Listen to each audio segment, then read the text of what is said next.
Hello, listeners. Thanks for joining us. My name is Jevon Wooden. You can typically find me hosting Design Your Life in Business, the podcast for leaders. But today, your favorite podcast host, Larry Weidel, will be playing the part of guest. So make sure you tune in. This week's edition of Million Dollar Mastermind is going to blow your mind as we do a deep dive into Larry's unique background and give you the chance to gain some insights on winning. Join us on an introspective journey as we explore the transformation that took Larry from being on food stamps to earning millions every year. Larry, thanks for joining us today. My pleasure. I'm looking forward to it. And thank you for taking the time to do this. My pleasure. My pleasure. So on my podcast, I like to start with the same question for every guest. Who are you, Larry? Who is Larry Weidel? We've been trying to figure that out for so long. I am a child of God, and I am trying to fulfill my mission. And then as soon as that's done, I can clock out of this place. I'm trying to do great things. My attitude towards me and you is we were put on here for, there is a God. And as my friend of mine who wrote a book, Chess Britt, said, there is a God and you're not it. I love that. And as soon as you realize that, and you can say, well, how can I get in line with the way things, you can imagine a planet in orbit around the sun, but it's like, this is great, gravitational pull and all, but I want to go in my own orbit. How long is that going to last before the planet just explodes? So you better, I think there's a rhyme and a reason to what we're supposed to be doing here. And the quicker we can get ourselves to where we go along with the flow of what's been designed. And it helps when you realize that we're built for great things. That's why, that's why we got this brain that has so much capacity in there and all. It's just amazing potential. And so obviously we're supposed to accomplish great things. So I'm just somebody who follows my natural instinct, and at different times I get wired up on different subjects, but I've got a short attention span, so I go a lot of things. I've been doing art all my life, art and photography, sports. Those are great foundational type things because art gives you, it's kind of like music, also music. I got all kind of instruments. And you're a man of many talents, Larry. Play a bunch of different things, but it gives you an organization and a structured approach, kind of programs your mind for success in terms of creating patterns, successful patterns. A lot of variety inside the patterns, but if you have the fundamentals down, it allows you to build a structure where you can be productive. You can turn your activities in kind of like your own personal factory and wind up doing positive things in spite of yourself. And if you have good help, you have good potential. I'll tell you a story. I'm in my studio right now, and on the upper floor, third floor of my studio. And yesterday I had some friends in, and the wife wanted to watch the process. I've got my expert assistant up here from Miami and artist in his own right, David Oliveira. We do all of our stuff. She wanted to watch all of that. And so at the end, she was a big help. She helped us name some paintings and things like that. But at the end, we had an hour to go, and we had some paint, and we had two big boards. So we got one of them, and I said, you want to see our process? She wanted to see the process. So for an hour, I just went crazy on this board. Actually, when it was over, it was a very unpleasant experience for me, Jevon, because I get back, look, see what happened, and take my time and get the right colors. I didn't like the colors, but this is what we had. I didn't like you couldn't walk around the board. It was a very uncomfortable whole thing. In fact, I didn't even sleep well last night. And I couldn't wait to come in and put some more paint and just cover it all up today. But because of the tools, because of the guidance, because like I had David around me to help keep me on track and I could play off of him, in his eyes. And I've got good fundamentals. I've done a lot of things. I've done hundreds of these things. And so when you move fast, you just let things go to the wind. I thought it was a disaster. I just couldn't wait to come in and create a bonfire and burn it this morning. But we came in and it dried beautifully overnight. And I was just amazed. And that's kind of like in life. If you had the fundamentals down, you can move fast. You can turn yourself loose. You can get into an unpleasant situation. And maybe you feel like, I'm sure you've been in situations where you put in meetings, you've emceed, You've done podcasts. It's like, what a pile of crap. I wish I'd never gotten into that. Why did I get Absolutely that? But then it comes out like it's the greatest thing ever. You get letters from people, changed my life. So if you have the fundamentals and you have a pattern and structure and you have good ingredients and good staff around you, even when you're flying high and fast and doing things you haven't done before, it has a likelihood, high odds of coming out right.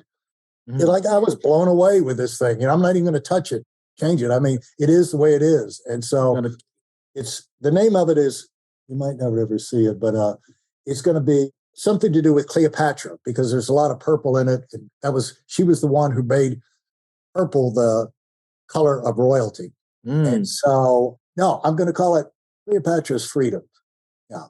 And when you see it, I can explain it to you. But the thing is that when you have the fundamentals down, you can do amazing things if you have the support and if you have the support in terms of materials and people and staffing and things like that. You've had a ton of guests who've done the same thing. They've had the fundamentals down. I'm sure you have some memorable moments from your time as a podcast host that significantly impacted you. So do you have like any particular lessons that you've learned so far in your podcast host journey?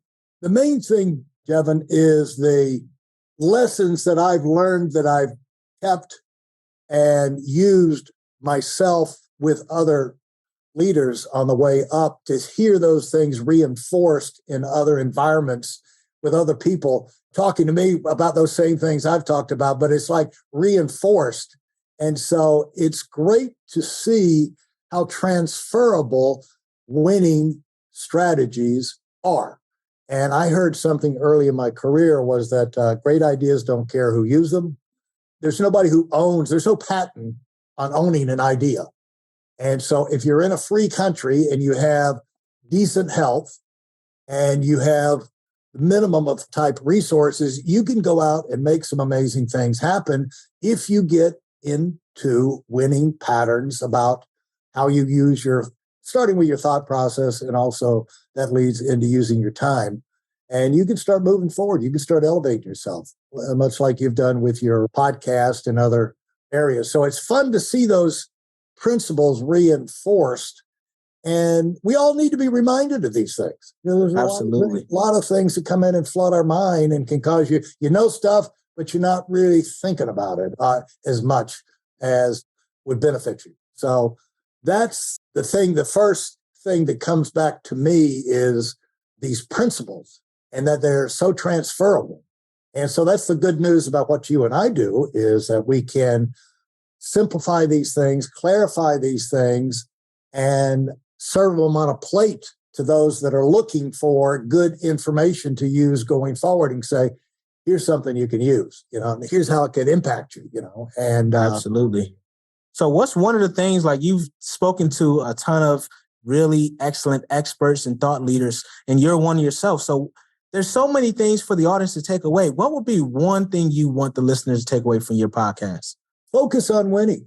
Focus on results. Focus on what's important to you and what gets you excited. I mean, you can't get excited about watching a Arnold Schwarzenegger movie on bodybuilding if you don't want to go to the gym. If you're more interested in feeding the poor in poor neighborhoods of town, and you're more motivated by something like that, or if you're more motivated by swimming, I love swimming.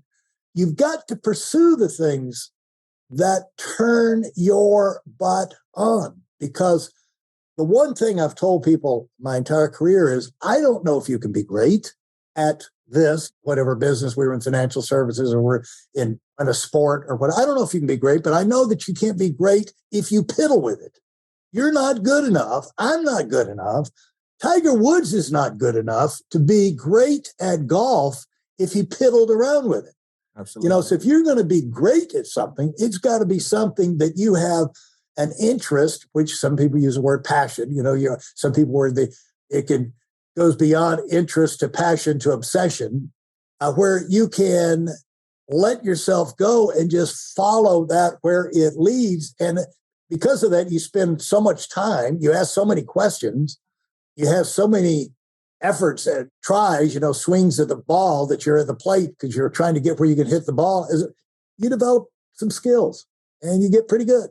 And in 90 days, at just about anything, Jevon, you can move into the elite in the world in pretty much any arena within 90 days. You can get better than 90% of the people doing whatever it is in most arenas if you pour yourself into it. So it doesn't take that long. Like you say, with this whole 10,000 things. 10,000 hours. Yeah, whatever. That's really not that much, is all I'm going to say to you. You know what I'm saying? Because in most things I do that I would feel like I'm pretty mediocre at is that I probably got 100,000 hours or several 100,000 hours. So 10,000 hours, it doesn't take long to get 10,000 hours in there. So a focused activity and everything. So that's what I would tell people. Focus on what gets your butt excited, because that was planted in you. And how did you find what got you excited? I follow my natural curiosity. I've always done that instinctively. And that idea was reinforced to me by my oldest cousin, Edward. Edward is H. Edward Roberts. He's the inventor of the personal computer. That's where Microsoft came from, Bill Gates and Paul Allen, and New Mexico, Albuquerque, New Mexico, way back in the 70s. Awesome.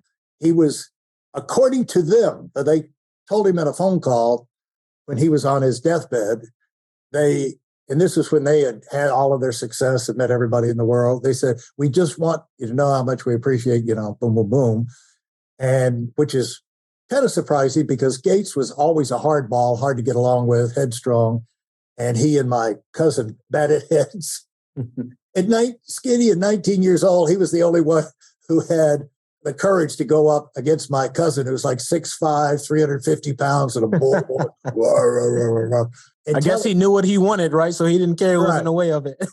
Right. But this guy they said it was the smartest person they ever met in all their lives, and they wanted to thank him, and which was a very generous, nice thing for them to do. But that's the level of intelligence, this guy. So I would go, I'm not stupid. I would go, when I got the chance, I'd go down to South Georgia and talk with Edward and ask him questions, But he told me early on when I was going to Georgia Tech to follow your natural curiosity.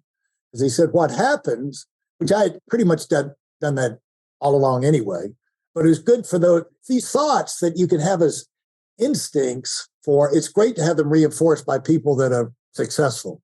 And so what his point was, he said, so many people get their natural curiosity beat out of them by going to school, getting in a job, getting the routine of survival, kind of kills their chance to be special. And so his thing was follow the bouncing ball, whatever. There's a reason you have a conversation, the subject comes out, and that's the part of the conversation you remember, or you ask a question about, or you go back and follow up and check on. So pay attention to your natural curiosity, because that was planted in you for you to do something, to grow in a certain direction. And so that's what I would say. For those of you who are sick and tired of fooling around and are dead serious about wanting to move up fast, I've got something especially for you. I've combined the best insights from over 40 years in business and making $70 million in income and compressed them into a free webinar. That's right, it's a free resource. If you want to find out exactly what the concepts are that I use in coaching million-dollar earners, register now at weidelonwinning.com. You'll discover the 5-part framework used by so many to reach their financial, personal, and professional goals. You can find that link in this episode's show notes. I love that. Follow your curiosity.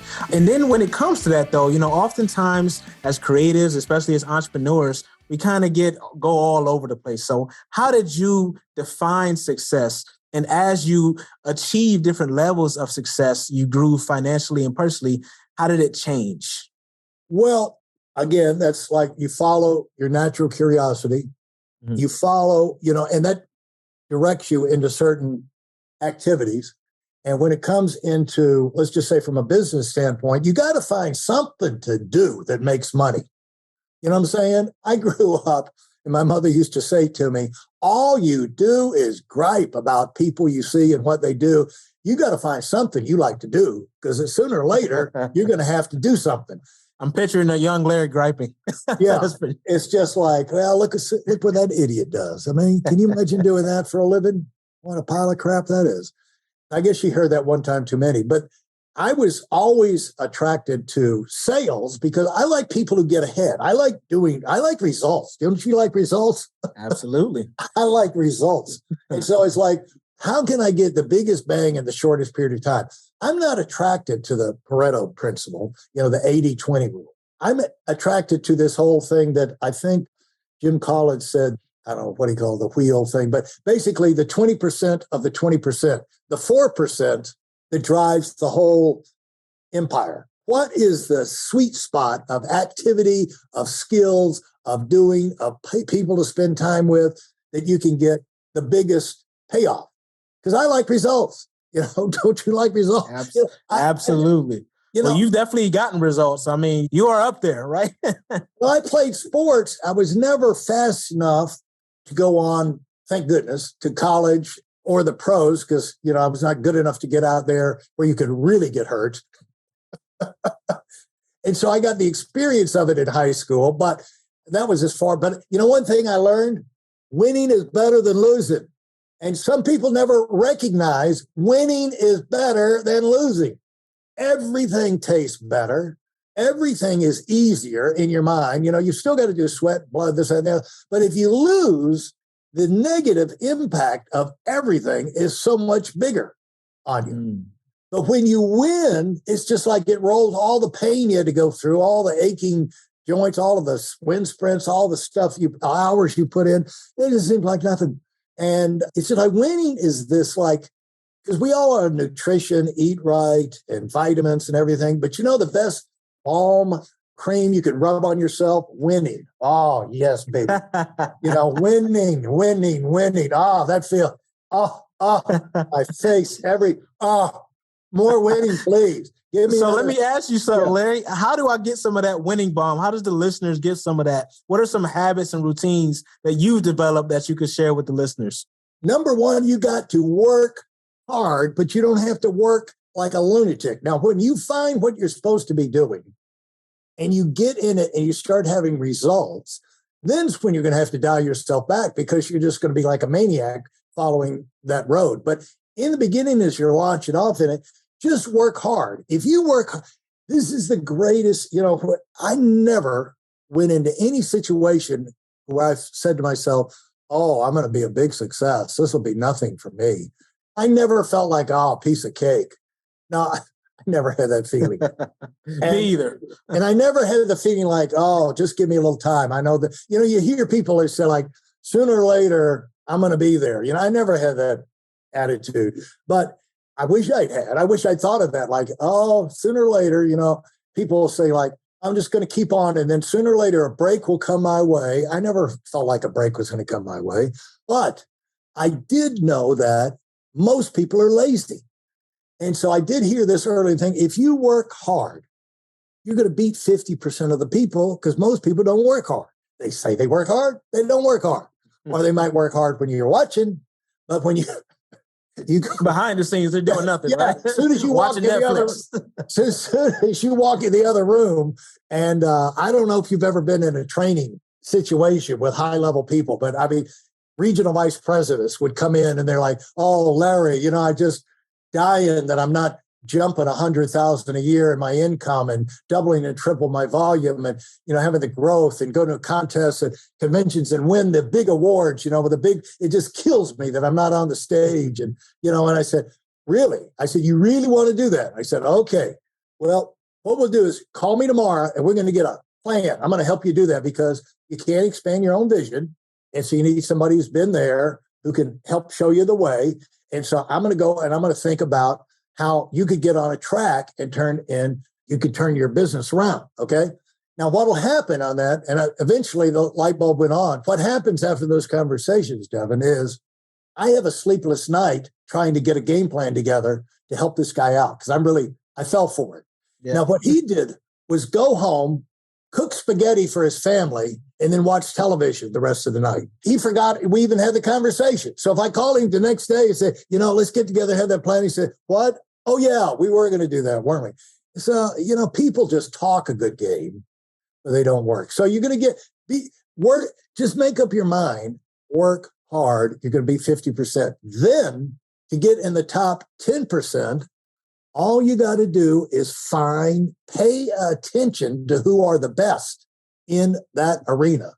Watch them, copy their patterns, look for things that appeal to you in their schedule and how they express things, how they say things, how they set themselves up for success, the equipment, the way they dress, the offices they have, the staffing they have, the cars they drive. Look at every presentations they use. Look at all of that stuff. Don't copy everything, but copy the parts that appeal to you and start to mold this hard work you're doing into a winning pattern with people, because everybody's got an idea. I don't know if you play golf, but if you go out there at the driving range, everybody could tell you how to hit 250-yard drive. But the thing is, they can't do it. Right. Okay, that sounds great. Now you line up and show me how. No. And so everybody's got an opinion, but I want the opinion of the people that have got the results, because I want results. And I don't want just to know how to do it. I want to know how you do it to get results. And the way you do that, and the way you elevate without results, you're not going to elevate yourself. And the way you do that is by working hard, and then copying the leaders. And find the best people you possibly can and start learning from them. And then in the process, maybe you can find people above them. But now you mold yourself into a person doing the things where you're setting up the odds of your success. And we learn if we do stupid things or we do smart things. And you can learn how to be average, or you can learn how to be great in the same period of time. It's Absolutely. A matter of what you got in your mind and who your role models are. And so get yourself some great role models, and don't worry about it happening overnight, but just start to move in that direction. Then you could find yourself in a relatively short period of time in the top 10%. And that's where it becomes fine, because that's when you can start competition with the elite people kicks in. And there's something that takes over us, Jevon, when we proved it, getting to the 90%, you kind of you learn things, you've proven to yourself you can do it. But now you give yourself permission because you got results. Somehow inside, subconsciously, your mind allows you permission to think in terms of, I wonder if we could beat them. I wonder if we could be number one. Now, when you're just trying to survive, you don't have those thoughts.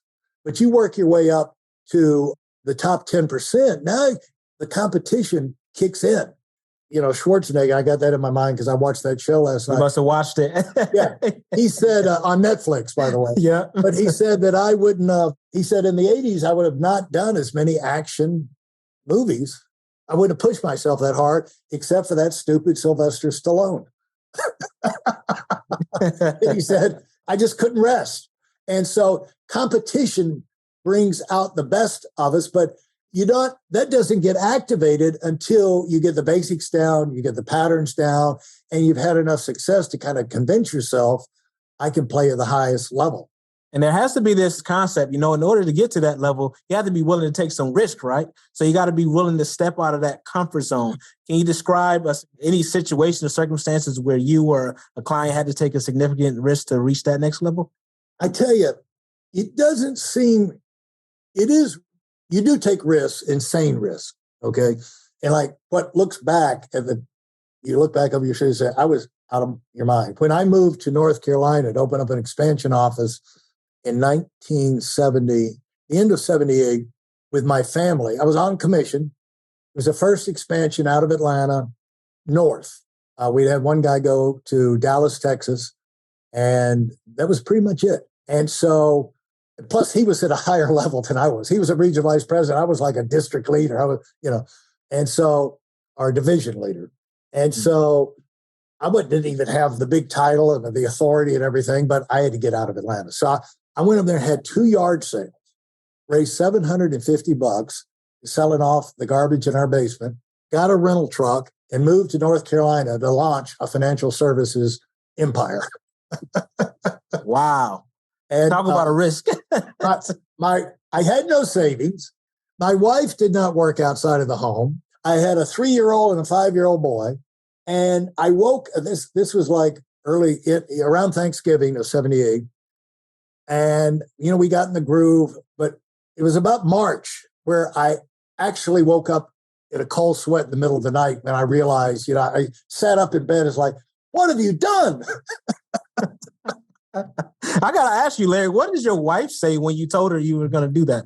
At that time, she was as dumb as me. It's just like, what?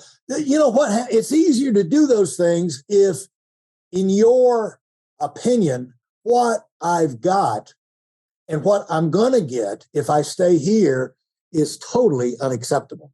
I don't want that anymore.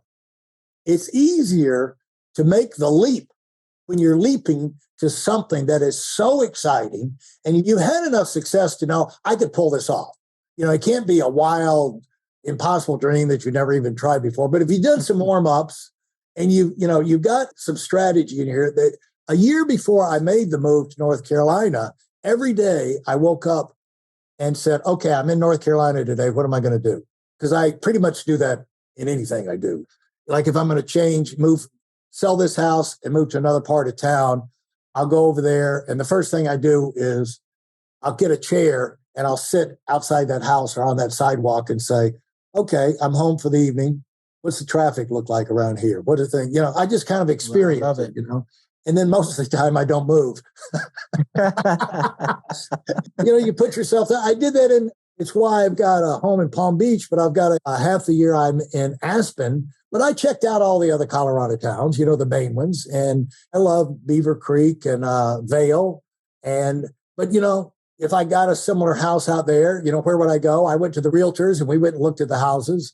And I made some special trips over there and just did the same routine, like, okay, I live here. I want to go skiing. I'm waking up. It's time to go skiing. What do I have to do? Oh, I got to drive all the way, from here and I go there. And then I got to park and I'm going to here rather than live slope side. I said, I'm going to come over here. I'm going to live slope side. Then when you get up there, it's like in the off season, slope side is a wasteland. Nobody's there. It's like, I don't want to live here in the off season. And so it's like you work your way through it. But in Aspen, it's like a town. I hate to say anything more about Aspen because everybody's. You don't want everybody moving there? I don't want everybody moving there. But it's the same thing. You check it out for yourself and just, again, I was tapping into what you asked early on. What turns me on? What do I feel right about? And so when it comes into making a jump, you got to follow your instinct. Because the thing is, it's not going to be as big a risk to you as it would be to somebody else. And it won't be as big a risk to you as it would look like on paper. Because, in your mind, because all of these factors and bullet points, pro and con on these decisions, they're not all equal. They all carry weight. It's like, well, I got all these bullet points against doing it, but I got one bullet point in favor of it. And that bullet point is, I want to do it. That's it. Yeah. That's where I got more potential. I can have more fun. That's where my excitement button goes off the charts over there in this place I want to go. Like where you live. You can't live in a place you don't like. You got to live in a part of the country that you're excited about for you to be at your best. Right. And it's just like if you go into business with other people, you got to go into, there's mergers and partnerships and this, that, and the other. You've got to say, how does my gut feel about this person? You've got to learn what your gut said, because I won't say how I learned all this, but the thing is, in your gut stomach is like your second brain. It's the second largest concentration of nerves in your body. And so when you say gut instinct, there's a reason for that. There's a lot of sensors in there sensing everything right in the center of your being. And hey, it's in there for you to pay attention to. It's in there for your benefit, not in there to be ignored. So you still make the smart decision. You do it as quick as you possibly can. But when they get the timing matters and all, but pay attention to what's going on inside your body, how you're reacting to people and how you're reacting to situations when you hear it. And if something sticks in your mind, ask the question. Don't bury it. Get it on the table, because so much of the time we are dead wrong about everything. You know what I'm saying? Our first instinct. And It's like, boom, like, well, that's terrible, blah, blah, blah. And they go, yeah, might seem that to you, but did you know this? And I go, oh, okay, I stand corrected. And so, but if you just bury that down and keep it to yourself, you're never going to find out. So there you go.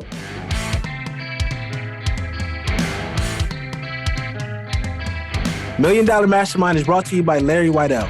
To find out more about winning strategies and how his valuable webinar has helped others break into the $1 million per year barrier, visit WeidelOnWinning.com. And then make sure to search for Million Dollar Mastermind with Larry Weidel in Apple Podcasts, Spotify, and Google Podcasts, or anywhere else podcasts are found. And if you can do me a special favor, please check out my podcast by searching Design Your Life and Business, the podcast for leaders. Make sure to click subscribe so you don't miss any future episodes. If you have any feedback on the show, please go to Apple Podcasts and leave a rating and review, and Larry will give you a shout out on the show in a future episode. On behalf of the team here, thanks very much for listening.